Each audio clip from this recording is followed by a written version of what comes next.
목소리로 봉독하겠습니다. 시작. 선지자의 제자들이 엘리사에게 이르되 보소서 우리가 당신과 함께 거주하는 이곳이 우리에게는 좁으니 우리가 요단으로 가서 거기서 각각 한 제목을 가져다가 그곳에 우리가 거주할 초소를 세우사이다 하니 엘리사가 이르되 가라 하는지라. 그 하나가 이르되 청하건대 당신도 종들과 함께 하소서 하니 엘리사가 이르되 내가 가리라 하고 드디어 그들과 함께 가니라. 무리가 요단에 이르러 나무를 베더니 한 사람이 나무를 벨 때에 쇠도끼가 물에 떨어진지라.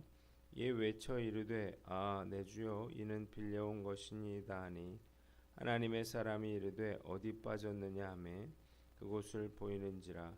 엘리사가 나뭇가지를 베어 물에 던져 쇠도끼를 떠오르게 하고 이르되 너는 그것을 집으라 하니 그 사람이 손을 내밀어 그것을 집으니라.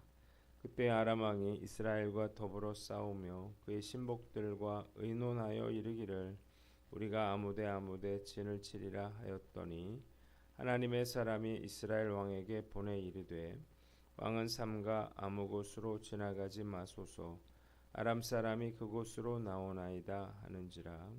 이스라엘 왕이 하나님의 사람이 자기에게 말하여 경계한 곳으로 사람을 보내 방비하기가 한두 번이 아는지라.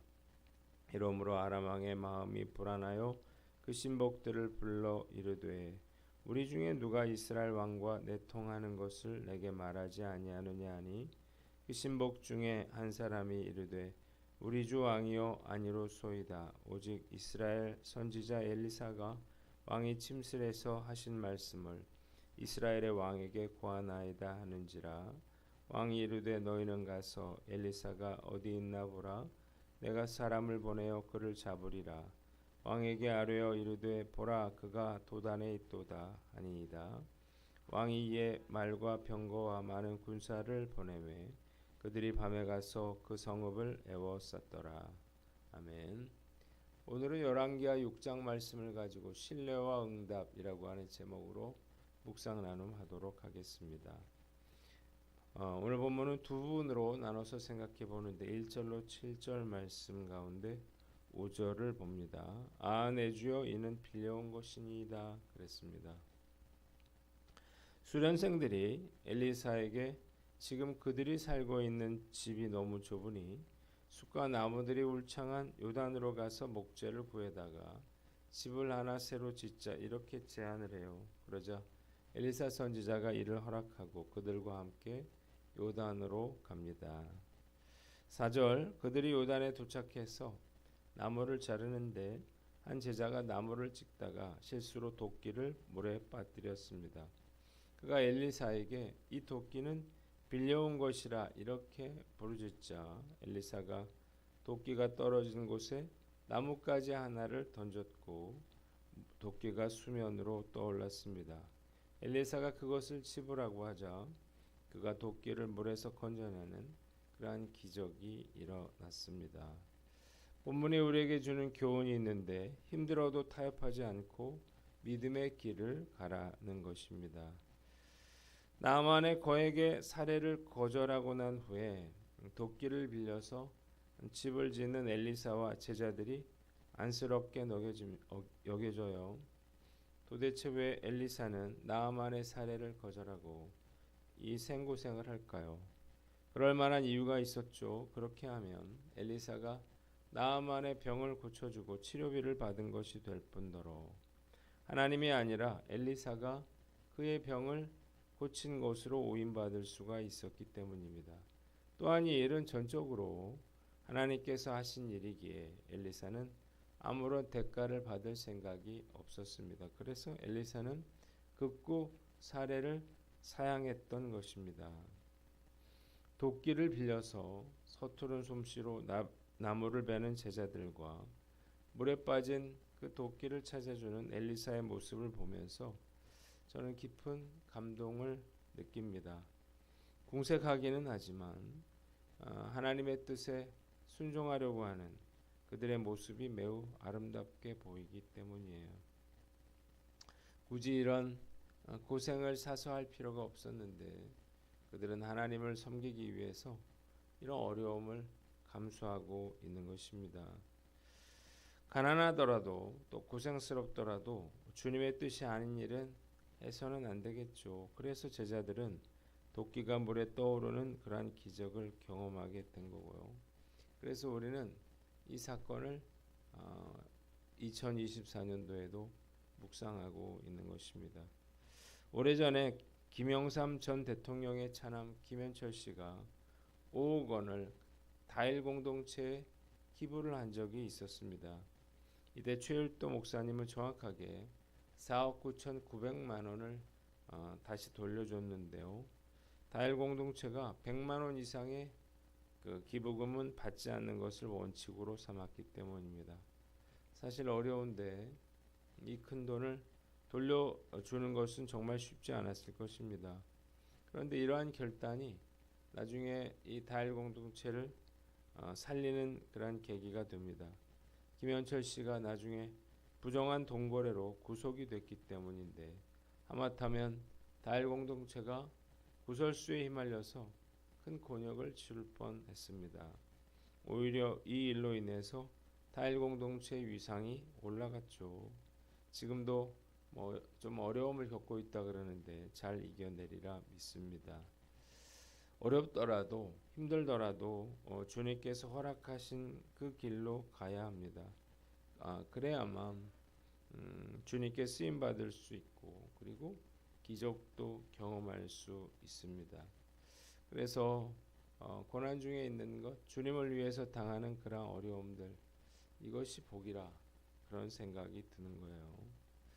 저도 교회를 개척하고 작은 교회를 목회하면서 참 힘들 때가 많이 있었습니다. 그래서 매일 작은 기적과 기도의 응답을 경험하고 있다. 이렇게 고백할 수 있습니다. 정말 감사한 일이죠. 우리가 하나님의 사람은 하나님의 방법대로 하나님의 뜻대로 살아가야 합니다. 화려하지 않아도 또 무명이어도 주님께서 우리에게 맡겨주신 작은 일들에 최선을 다할 때 하나님께서 놀라운 기적을 일으켜 주시리라 믿습니다. 온전히 주님만 의지하며 오늘도 우리 삶에 도끼가 떠오르는 그런 놀라운 기적을 허락해 주시기를 주님의 이름으로 축원합니다. 두 번째는 가난과 고난을 두려워하지 말고 주님을 따르라는 것입니다. 당시 이스라엘이 신앙적으로 매우 힘든 그러한 상황이었음에도 엘리사 선지자를 따르는 제자들의 숫자가 늘어나서 큰 집을 마련해야겠다.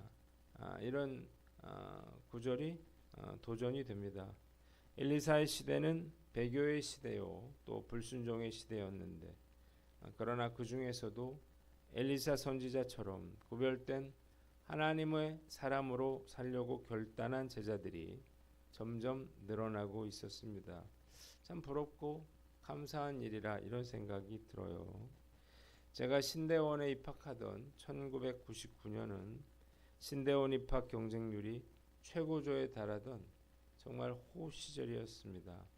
각 교단마다 그래서 신대원 입학이 쉽지 않았어요. 그런데 요즘에 대부분의 신대원이 미달이라는 소식이 들려옵니다. 격세지감이 아닐 수 없는데 그만큼 목회 환경이 어려워졌음을 보여주는 거예요.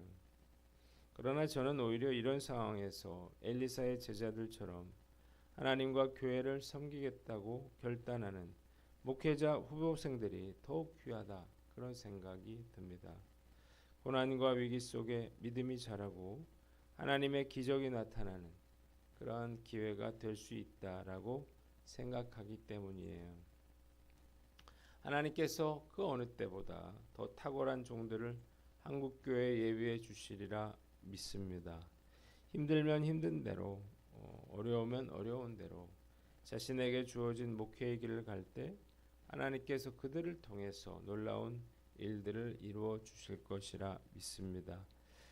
다시 엘리사의 제자들처럼 한국교회의 가난과 고난을 각오하고 온전히 주님만 따르겠다고 결단하는 그런 목회 후보생들이 늘어날 수 있기를 간절히 기도해 봅니다. 두 번째 본문은 8절로 14절 말씀인데 12절을 봅니다.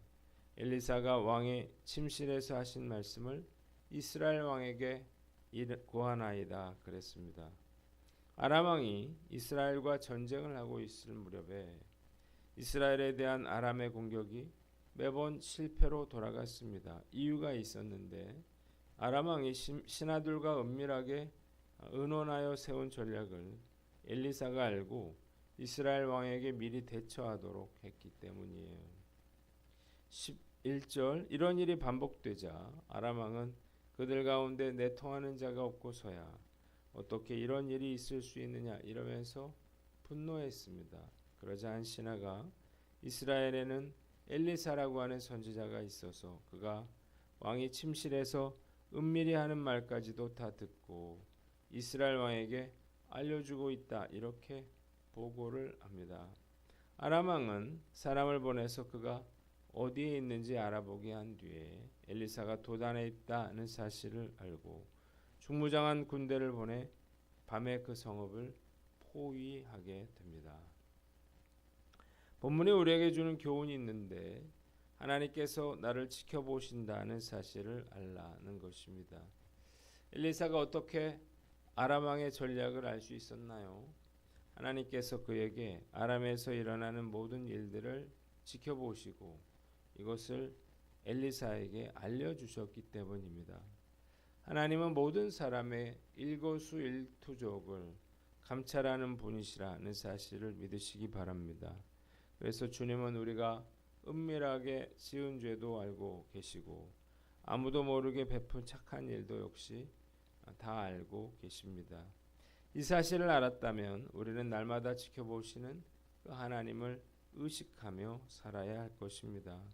CCTV에 모든 것이 촬영되고 있는 것처럼 하나님은 우리의 행동뿐만 아니라 우리 마음속의 생각까지도 다 지켜보고 계시는 것입니다. 때문에 우리는 하나님께서 싫어하시는 그러한 말과 행동은 해서는 안 될 거예요. 반면에 하나님이 기뻐하시는 일들을 하려고 노력해야 하는 것입니다. 하나님을 의식하며 살아가는 것에 또 다른 유익이 있는데 그것은 담대하게 살아갈 수가 있다고 하는 것입니다. 이유가 뭐예요? 하나님이 우리를 지켜보고 계시기 때문이에요.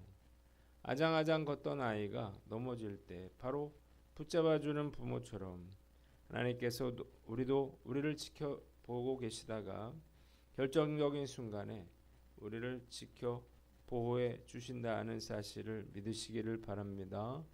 이 사실을 잘 알고 있는 저는 어딜 가나 크게 두려워하지는 않습니다. 하나님께서 붙잡아 주실 것을 믿기 때문이에요. 오늘도 주님께서 나의 모든 것을 다 지켜보고 계신다는 사실을 알고 코람데오 하나님 앞에서 살아가는 저와 여러분들 되시기를 주님의 이름으로 축원합니다. 마지막으로 엘리사와 같은 하나님의 인재가 되라는 것입니다. 말씀을 묵상하면서 정말 엘리사의 능력은 끝이 없다 그런 생각을 해봅니다. 그는 수넴 여인의 죽은 아들을 살려냈죠. 나아만의 나병을 고쳤고 흉년 중에 먹게 했고 독을 해독했고 물에 빠진 도끼를 찾아냈고 그리고 아람의 계획까지 미리 듣고 이스라엘 왕에게 대처하도록 했습니다. 그래서 정말 많은 사람들에게 큰 유익을 끼쳤는데요. 믿음의 사람 한 사람이 얼마나 많은 사람들에게 큰 영향을 끼치는지를 단적으로 보여주는 것입니다. 요즘 얼마나 한 사람의 인재가 중요한 시대인가요? 이 시대가 원하는 사람 바로 엘리사와 같은 하나님의 인재입니다. 하나님과 함께 하심으로 능력을 발휘하는 그런 사람이에요. 우리 하인교회가 추구하는 인재가 바로 엘리사와 같은 하나님의 인재를 세우는 것입니다. 자신의 분야에서 시대의 문제를 해결할 수 있는 그런 사람이죠. 첫째로 교육계인데 요즘 교육계에 얼마나 그런 많은 문제들이 있습니까? 요즘 학생들은 친구들에게 폭력을 행사할 뿐만 아니라 심지어 교사도 폭행하는 지경에 이르렀습니다. 또한 이미 교육의 사다리가 무너져서 똑똑해도 부모가 가난하면 좋은 대학에 진학하기 어려운 시대가 되었습니다. 둘째, 정치계인데요. 가장 똑똑하고 공부를 잘하는 분들이 정치를 하는데 문제는 그들에게서 어떤 인격을 찾아보기가 어렵더라는 것입니다. 더구나 문제는 나라에 참 많은 그런 어려움이 있는데 그들이 극히 무능력해 보인다는 거예요.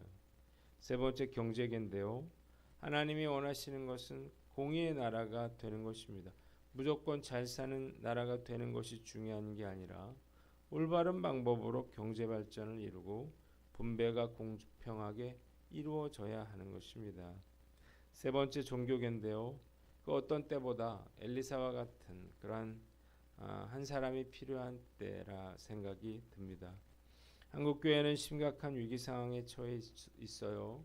교회가 세속화의 물결에 휩쓸려 가고 있고 성도들은 빛과 소금의 역할을 감당하기는커녕 조롱과 비웃음의 대상이 되고 있는데 이런 한국 교회 문제를 해결할 그런 사람이 필요한 것입니다. 중요한 것은 사회 각 분야에 엘리사와 같이 하나님과 동행하는 그런 사람들을 세우는 거죠. 방법은 하나밖에 없습니다. 성령의 능력을 힘입는 것입니다. 말씀과 기도로 성령 충만함을 받아 지혜와 영적 분별력을 갖춘 하나님의 사람을 세워야 하는 것입니다. 그러면 반드시 하나님께서 그들을 통해 일하시리라 믿습니다. 하나님께서 우리 교회 성도들을 인격과 비전과 실력을 갖춘 그런 하나님의 인재로 세워주시기를 간절히 소망합니다. 저 또한 엘리사처럼 주변에 영향력을 끼치는 그런 사람이 되기를 원합니다. 오늘 난 어떤가 살펴보고 오늘도 성령의 충만함을 받아 하나님의 인재로서 세상을 변화시키는 그러한 믿음의 사람 되시기를 주님의 이름으로 축원합니다. 기도하겠습니다. 하나님 아버지, 힘들고 어려워도 끝까지 믿음의 길을 가게 하시고 하나님의 인재로서 세상을 변화시키는 그러한 믿음의 사람이 되게 하여 주시옵소서.